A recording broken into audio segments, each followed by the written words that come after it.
Good morning Neha. আজকের দিনটা খুব সুন্দর, তাই না? হ্যাঁ, খুব সুন্দর। আপনি কেমন আছেন রনিতদা? আমি তো খুব ভালো আছি।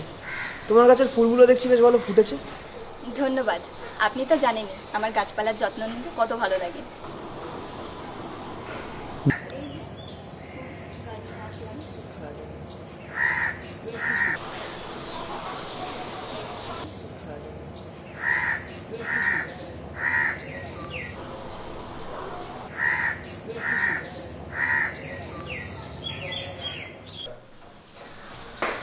নেহা, শুনলাম নাকি রনিতের সঙ্গে তোমার খুব মিষ্টি কথা হয়।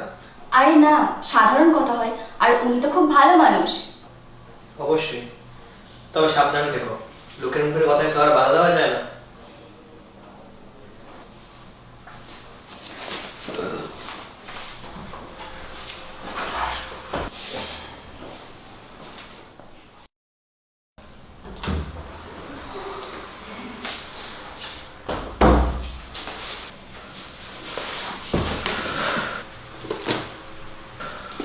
তোমার দিনটা কেমন কাটলো আজ?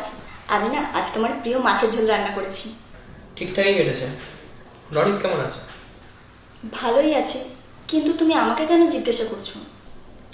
কিছু না, ওর খবর তো তুমিই ভালো রাখবে। ও তো আমাদের প্রতিবেশী, দুই একটা কথা তো হবেই। তুমি কি কিছু বলতে চাইছো? না, কিছু না। তোমার কি কিছু হয়েছে?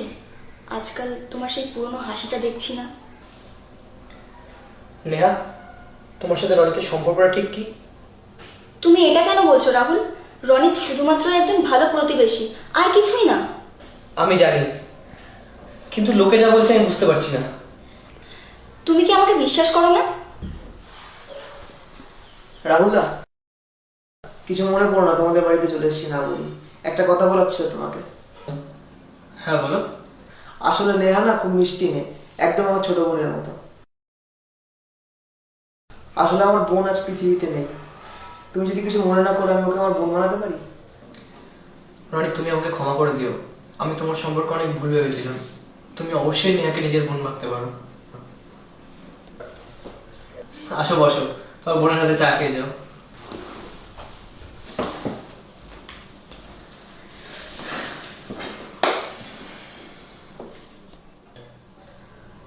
আমাকে ক্ষমা করে দিও নেহা, আমি খুব ভুল বুঝেছিলাম তোমাকে।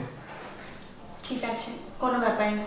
তুমি নিজের ভুলটা বুঝতে পেরেছো, এটাই আমার কাছে অনেক।